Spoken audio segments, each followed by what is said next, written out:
Lacrosse Local is proud to be a sponsor of the Lacrosse Winter Roots Festival, brought to you by Ultra Federal Credit Union. We invite you to celebrate music, cuisine, artists, makers, brewers, and distillers in the new Lacrosse Center Riverside Ballroom. Musical entertainment includes Dan Sobronic, Reed Grimm, Tug, The Remainders, Greg Hall and the Wrecking Ball, and the Trippin Billies, the nation's most renowned Dave Matthews tribute band. Lacrosse Winter Roots Festival is presented by the Lacrosse Center, Lacrosse Local, and with special thanks to The Remainders. I'm going home. Hey, I'm going home. Find out more information and how to get tickets at lacrosselocal.com.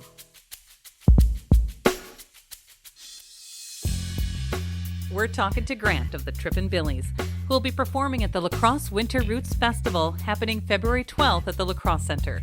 We discuss early music experiences and what led him to the Trippin Billies, and what people can expect from their celebrated live show. You can find more conversations, food reviews, live music, and events on our website, lacrosselocal.com. I'm Amy. And I'm Brent. And this is Lacrosse Local.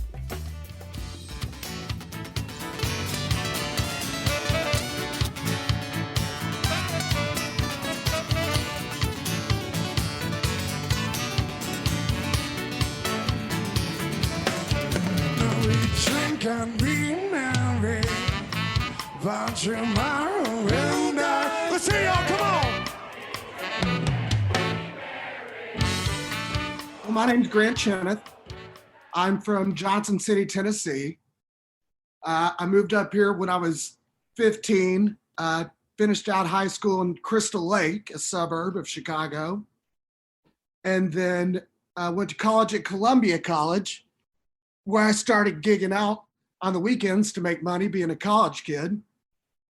And then one day played at Rocket Bar in River North. It's a pretty famous place in River North, a neighborhood of Chicago. And the owner of my band, Billy, hence Trippin Billies, why he picked that name. It's a Dave Matthews song. And his name was there eating brunch, and they needed a new lead singer because their current one was moving to New York.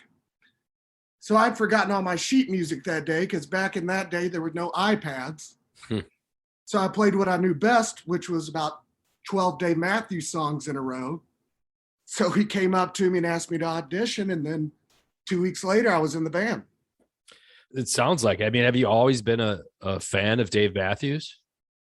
Ever since, well, I think the first song I learned how to play on guitar was Crash, just to play for my girlfriend at the time when I was 13 years old. But I mean, isn't that the way it has to happen? I mean, I think knowing like Satellite was one of the first riffs I ever knew, and I'd be playing that for the ladies. Oh yeah. Satellite's a good one. Yep. Crash is actually kind of a weird song, but still the girls like it. Yeah, that led me to my first Dave Matthews. Seeing Dave Matthews was in Nashville because I still lived in Tennessee at the time. And he actually played Watchtower, which is my favorite song to hear him play, even though he didn't write it, but his version is pretty epic. So was that right around the time I think Crash came out, which I think it was 1996, wasn't it? Because they don't play that song very much, do they? Watchtower or Crash? Watchtower. They do these days. Back in the day, it was a rarity. So yep. I felt lucky to hear it at my first show.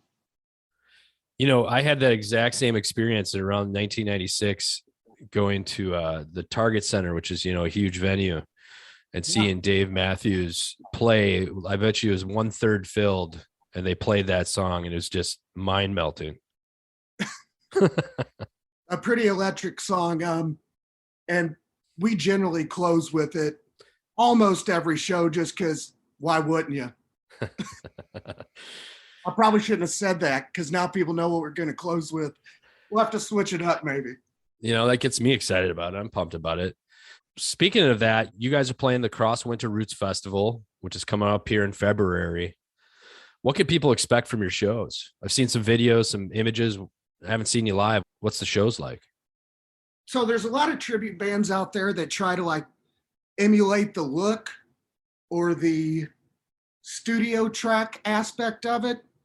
I'm not trying to dress up like Dave Matthews and My drummer's not wearing a golf glove like Carter Buford when he plays, but we really try to emulate the live versions of the Dave Matthews Band and do the same sort of improvisation and change it up each time, because that's the whole essence of his music in general. So people aren't going to hear studio tracks, they're going to hear live versions. So, and then like, is it a big band? Do you guys got, the horns, the violin, the whole thing? It's a 6-piece band, yes. It started out actually as a duo. Our founder, Billy, the band started probably 3 years after Dave started getting big and became too big for the college markets. He thought it'd be a good idea, and it was a good idea, to go back into those college markets as a tribute act, and it just grew from there. It's kind of crazy how it all happened. It's been about 22 years now, and I've been doing it for 14. Wow. So have you had any close calls or ever met Dave Matthews before, or any of the band members? I should always lie and say I have, but I haven't. But they do know who we are. There's obviously a huge Dave Matthews Band fan base. And a lot of the fan base, when they can't see them in the winter months or when they're not playing Alpine Valley or something, they come and see us. But some of them are such big fans that they've worked their way into Dave's inner sanctum, and they'll actually show Dave Matthews Band members videos of us, which is pretty interesting. Carter specifically, for some reason, he likes to hang out with fans more than anybody. Wow. For the show, you probably had some hiccups with COVID. Every band for the last 18 months have been, kind of shut down or trying to do the online thing.